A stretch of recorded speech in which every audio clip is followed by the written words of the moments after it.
Hello world and fellow travellers of the algorithm. My name is Dean, this is my channel Schismatize. Welcome to the video. This is a follow-up to a previous video I made on this broader topic. I didn't expect I would feel the need to make a follow-up. My basic plan was to introduce myself, share some simple thoughts and move on. But as things have progressed, I've had another moment of inspiration and so here we are. I hope you will forgive me the indulgence. Once again, I apologise for the quality. I'm in the process of ordering some new hardware, and if this is not your cup of tea, feel free to move on. I expect I will be moving on myself back to more light-hearted creative content in the sphere of games and music in the near future, but as this is, to me at least, somewhat of a watershed moment, and given my interest in such philosophical pondering in combination with the occurrence of such stark examples of principle in real time these recent days, I've decided to weigh in once more. Of course, I am but one man on the interweb, one tiny speck in a sea of YouTube stars, but as an independent creative, this kind of deep thought is in fact part and parcel of my professional development, and so even if just for my own sake, I will put my pen to paper and my person to peripheral for the purpose of pre- and post-ponderance. In this video, I will attempt to present a philosophical discussion of some recent world events, how they relate to me personally, and how I see them playing out more broadly. I do of course appreciate that topics covered here may very well hit close to home for some viewers, and so I will attempt to relate my thoughts to all as respectfully as I can in the circumstances. I will do my best to refrain from vulgar language or explicit details except where necessary to do so for the purpose of the explanation, and at all times I reserve the right to be wrong. However, I will do my best to present information as accurately as possible and distinguish between fact and opinion. As I say, this is intended as a philosophical discussion, so if my logic is flawed or elements of the formula turn out to be false, the relevance of my commentary may fall away. But insofar as they may be accurate, I hope you will find this illuminating. Finally, by way of framing, I'm going to attempt to present this discussion in a particular form, one that I am personally, from a former line of work, familiar with, but more importantly, one that I hope can make even just the slightest of inroads in reconciling two currently vehemently opposed views on this issue, specifically that of positive emotional reaction in opposition to that of negative. In order to do this, I may at times introduce a very light element of satire, and so I must caveat that in doing so, I do not in any way, shape or form seek to make light of the events that have led us to this juncture. It is indeed a heavy bow that I now attempt to draw, but I do so with humility and compassion in my heart, and I can only hope that in hindsight and good time, one may see the merit in my madness. Let's begin. All rise. The International Court of Internet Memes is now in session. The Honourable Chief Justice and Nerdglasses presiding. Please be seated.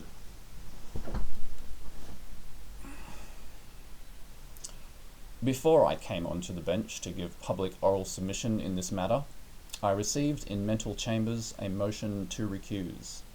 The motion alleges a lack of standing, specifically a lack of evidence of standing, as authority in the matter of such matters. I will now explain because reasons. Travelling back in time, I joined YouTube in June of 2007. Even earlier, I joined Hotmail in the late 1990s to play StarCraft and Diablo online. In the early 2000s, I had my own MySpace page, and I was known among friends for using Napster to listen to music, more so than its primary purpose. I kept in touch with friends through internet chat relays which required typing code just to connect to. I took part in the rise of the most popular of massively multiplayer online role-playing games, World of Warcraft, and I witnessed the turbulent times of Tumblr and the war with 4chan.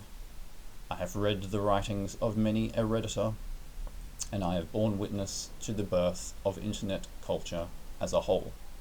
In short shrift, the motion to recuse is denied. I will now read the charge. The charge is one of self-own by willful ignorance, with a circumstance of frustration. It is alleged that on some day and at some time and place, you did knowingly and willingly make memes, and such memes were made in mockery and mirth, and made in misunderstanding as to the deeper meaning, and to both the moral and mercantile aftermath. And, at the time, some people were already pretty pissed off with you, in light of recent events. In this day and age of internet culture, one can well understand the sentiment that it's often much more fun to simply react to something, a news headline, an article, a social media post, than it is to spend time Googling it, or other forms of fact-finding, to see if you're allowed, quote unquote, to react to it in a certain way. Allowed can mean different things in different contexts, and there may be overlap among them. Allowed by company policy, allowed by social media policy, allowed by state or federal law, allowed by the morals and ethics of your local community. Put another way, one can easily empathize with the reaction to certain topics that you are unfamiliar with, being based simply on the information that you have at hand, and without feeling the need to know more. And one could well argue that any ordinary and reasonable person of sound mind can understand that in many circumstances this reaction may very well be one of laughter and entertainment. And, further, that one's inclination to spend time Googling or the like before reacting, and indeed in many cases before forming a lasting opinion, may rapidly decline directly in proportion to the complexity of the topic or other factors such as personal interest. In short, you have a laugh, whatever the reaction, and you move on. This is an entirely human thing within these specific circumstances. However, one must bear in mind that to do so is to engage in willful ignorance. Dun dun dun. And so we come to the topic of the day.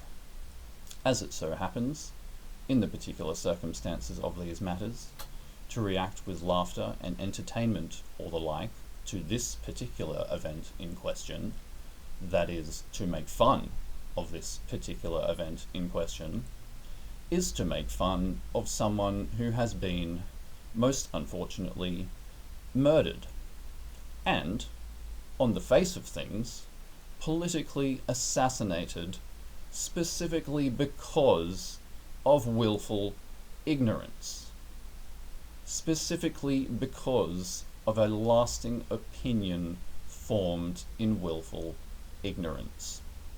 In other words, assuming that element of willful ignorance as motivation on the part of the perpetrator is made out, and I will refer by way of example to the seeming accusation from the perpetrator via the word fascist engraved on the ammunition, in circumstances where the victim of this tragic event does not, in fact, embody said word, then to, in willful ignorance, make fun of this particular event would be to engage in some of the very same behaviour that caused this most unfortunate and most reprehensible, by most all moral and legal standards, act.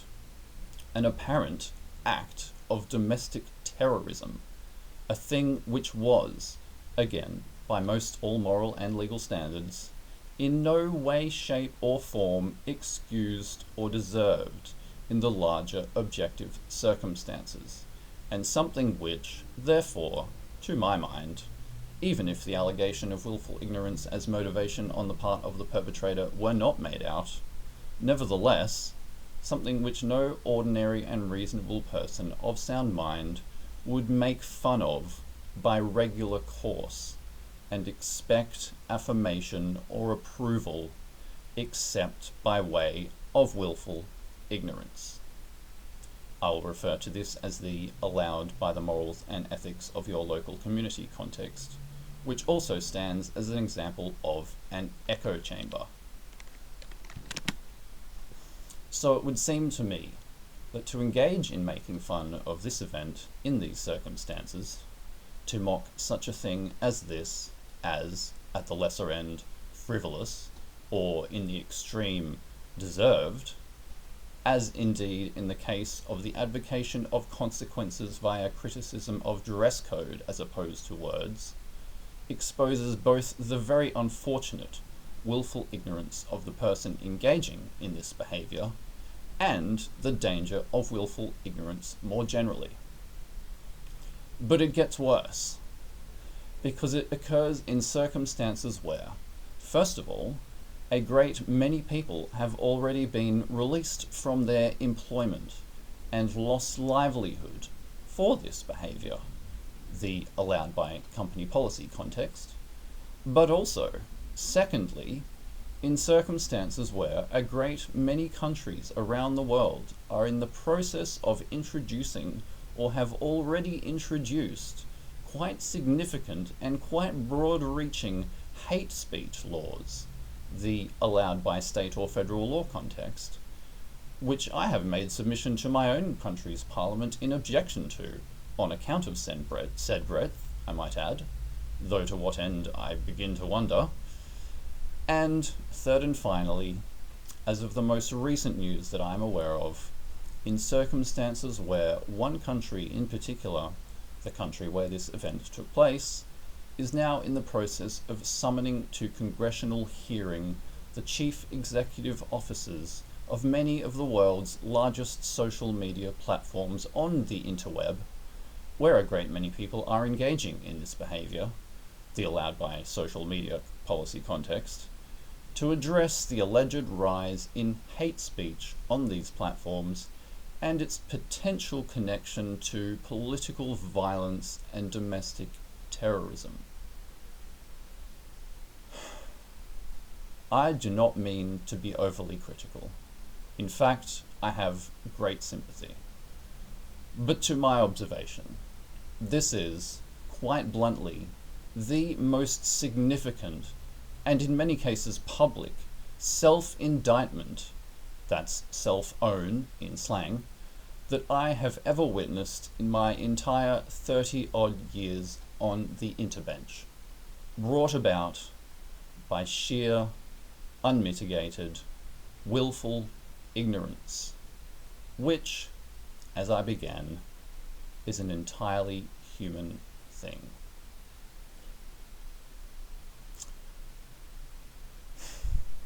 Having been found guilty of being human, among other things, I will now pronounce the sentence.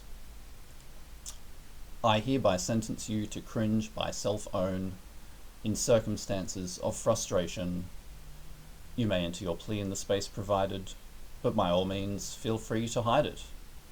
May you hereby be judged in the eyes of the LOL, that's capital LOL, i.e. internet culture, i.e. your peers. All stand. The court will now adjourn.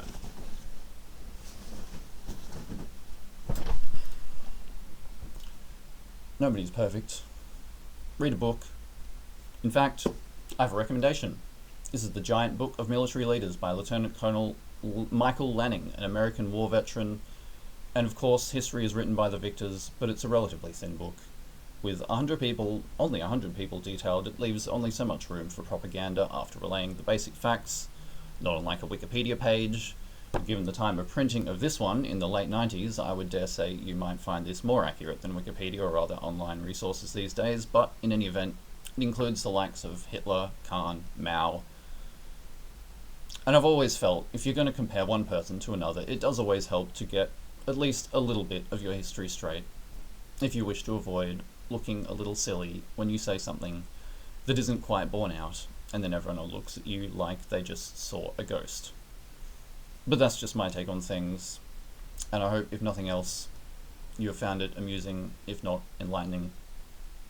In either case, thanks for watching, stay sane, stay kind, and don't let the door hit you on the behind. Alright, bye, see ya.